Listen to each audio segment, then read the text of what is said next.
Chapter 28 The Storm. It was in the last week of Danny's leave that the thunderstorm hit. The sky had been murky the whole day, and by evening it was clear that there was heavy weather inbound. Danny and Eleanor sat outside in the dark, watching the lightning and the wind come in until the first drops of rain fell.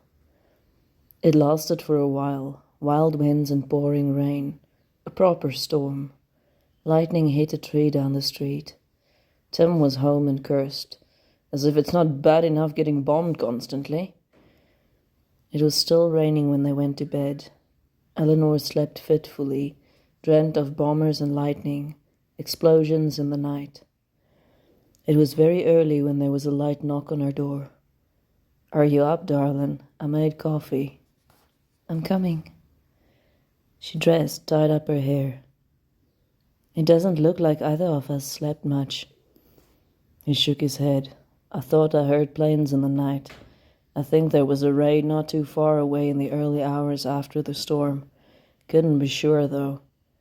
Shall we take a walk?" The little valley with the cows, the pond, and the geese had become sanctuary, their secret place. It had not been untouched by the night.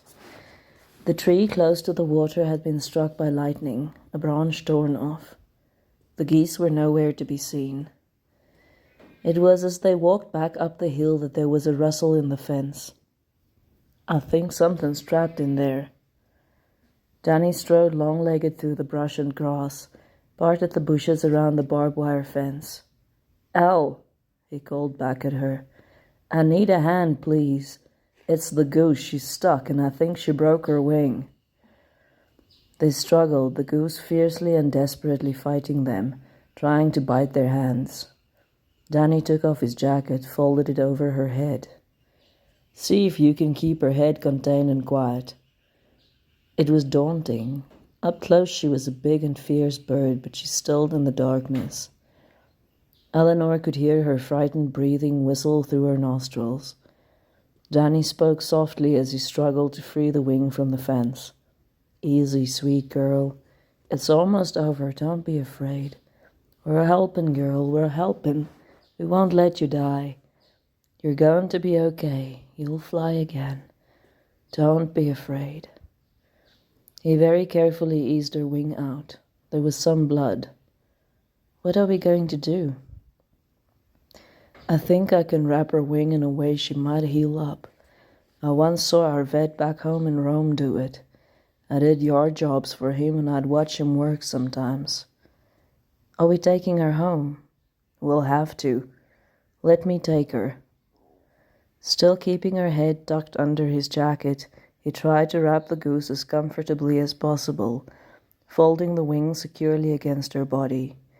He flinched once as his stiffened arm muscles pulled. The walk home seemed very long.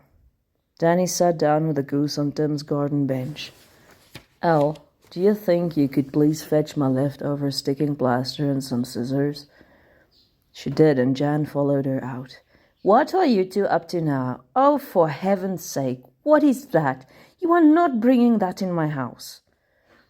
Danny smiled sweetly up at her. "She has a broken wing. She's going to need to be taped up so she has a chance to heal. Jan, could you please give us a hand?"